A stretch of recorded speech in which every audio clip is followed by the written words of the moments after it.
Dia ada semua, doa Ukasyah, doa Haikal. Kalau edisi hak Melayu tu gambar perempuan pakai telekung untuk katakan doa kita. Kebanyakan masjid ada lah. Masjid UM tak ada lah kan, tempat ahli hadis, tempat masjid lain lah kan, ada. Dalam tu banyak hadis-hadis doa Haikal, doa Ukasyah. Doa ni kalau dibaca pahalanya 70,000 orang pergi haji, 70,000 orang mati syahid, 70,000 Nabi. Macam orang tua-tua, memang kebanyakan orang tua-tua ada. Kita haramkan bukan kerana haramkan orang berdoa, pasal banyak hadis palsu dalam tu.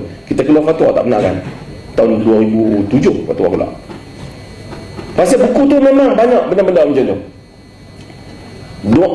Wahai Muhammad, inilah doa yang dibawa oleh malaikat Jibril.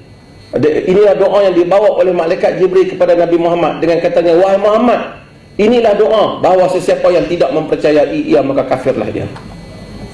Maka inilah doa jika sekiranya ditulis di rumah tidak terbakar, ditulis pada kapal tidak tenggelam, jika ditulis pada mayat tidak terkena ia soal munkar dan nakir. Oh kelamaan.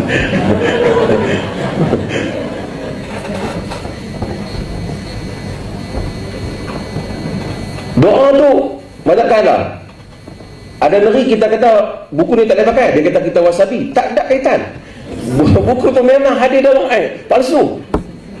Dia memalingkan orang daripada hadis yang sahih kepada hadis yang palsu. Sebab tu kita tengok orang Melayu doa Khidir, kalau dalam Syiah doa Kumail, kemudian doa macam-macam. Ini yang disebut oleh dalam Silahul Mu'min oleh Ibnul Imam.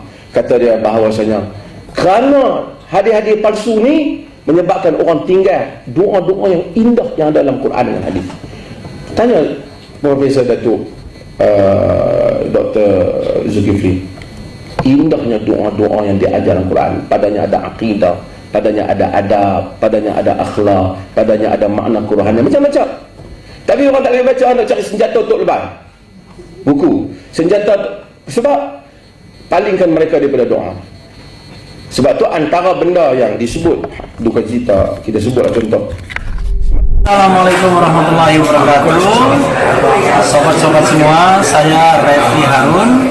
Dalam kesempatan ini saya ingin memperkenalkan YouTube Zulkarnain Al-Maduri. Ya, jadi Zulkarnain Al-Maduri channel. Banyak kajian tentang sunnah.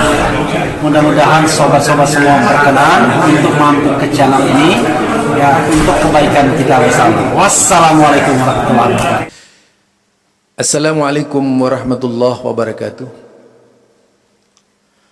Alhamdulillah, assalatu wassalamu ala rasulillah wa ala alihi wa ashabihi wa walah. Ini saya sampaikan kembali berkaitan dengan seorang ulama Perlis ketika mengangkat Majmu' Syarif. Kitab Majmu' Syarif ini adalah kitab yang diharamkan di Perlis, ya. Diharamkan di Perlis. Kitab Majmu' Syarif ini diharamkan bukan karena mengharamkan doa, tapi isi doanya gitu. Yang dianggap pembohongan publik karena banyak hadis-hadis palsu di dalamnya itu. Jadi banyak hadis palsu dengan menjanjikan pahala beribu-ribu malaikat dan sebagainya. Majmu' Syarif isinya macam-macam itu, doa Hasbul Bahar, doa Ukasa, berbagai macam-macam lah. Ayat 15, ayat 7 dan sebagainya. Kalau di Indonesia ini, wah, hampir semua orang dari kelompok-kelompok yang ngaku Ahlus Sunnah wal Jamaah punya pasti itu. Majmu' Syarif ini. Ini di negeri Perlis ini diharamkan. Nanti kita lihat pernyataannya. Mungkin wah, karena Perlis ini dikenal markasnya Wahabi. Wah, Nah, tentu saja ternyata di Perlis itu bisa hidup seorang thariqat. Padahal Perlis di situ itu mayoritas, tapi tidak pernah menyakiti para pelaku bid'ah. Ini beda dengan di Indonesia, pelaku bid'ah yang menyakiti, tersinggung sedikit ngamuk gitu. Itu yang banyak ya. Apa kalau memang tidak merasa berbuat bid'ah, mengapa harus mengamuk? Tanggapi saja dengan jantan dan gentleman. Kenapa tidak mau menanggapi secara gentleman? Kenapa tidak mau diskusi secara gentleman? Kan begitu ya.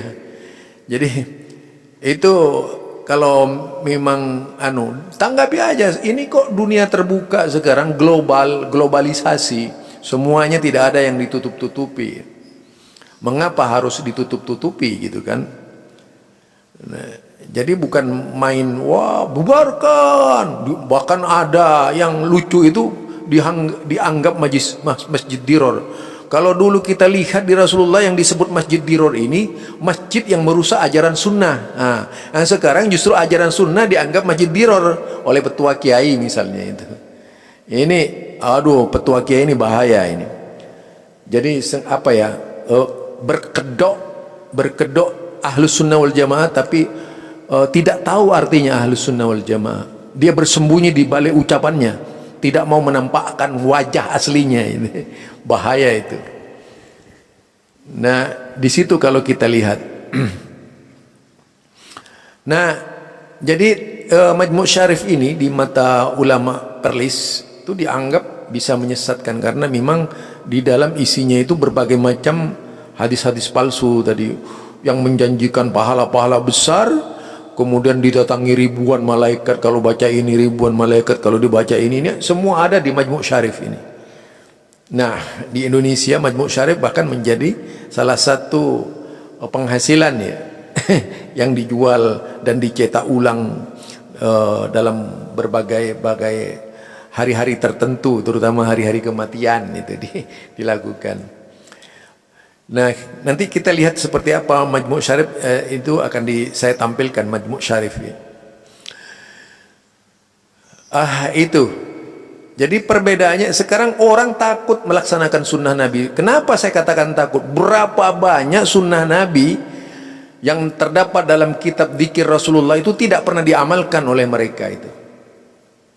Jadi mereka mengamalkan sesuatu yang tidak disunnahkan oleh Rasulullah sallallahu alaihi wasallam, dan itu yang dianggap sunnah yang tidak dari Rasulullah sallallahu alaihi wasallam.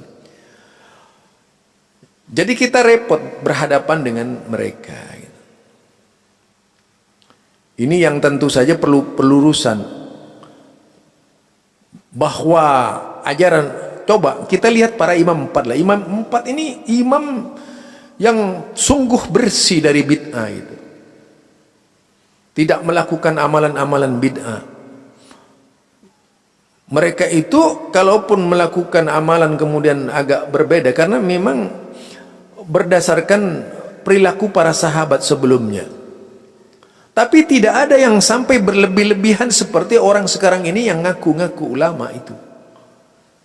Berlebih-lebihan sampai pada tingkat kultus yang tidak disukai oleh Rasulullah sallallahu alaihi wasallam. Ini ya, jadi barangkali ini yang perlu mendapat perhatian khusus dari kita sebagai seorang muslim. Apa yang kita baca itu harusnya dikoreksi dulu. Apakah memang dari Nabi atau kitab itu bikinan gitu. Kalau bukan dari Nabi, buang saja gitu. Jadi kalau bukan dari Nabi, itu bisa dibuang saja. Jika hal itu bertentangan dengan sunnah-sunnah Nabi. Jadi jika hal itu bertentangan nyata dengan sunnah-sunnah Nabi, ya udah tinggal. Umat Islam itu harus bangkit. Harus lebih giat lagi belajar untuk mencapai kebenaran yang hakiki yang datang dari Rasulullah. Bukan mereka yang khawarij. Khawarij ini pemberontak ya, pemberontak. Baik mereka yang memberontak kepada negara ataupun orang yang memberontak kepada sunnah Nabi itu khawarij namanya. Ya. Ini barangkali dari saya, Zulkarnain al-Maduri. Subhanakallahumma wa bihamdika asyhadu an la ilaha illa anta astaghfiruka wa atubu ilaik. Assalamualaikum warahmatullahi wabarakatuh.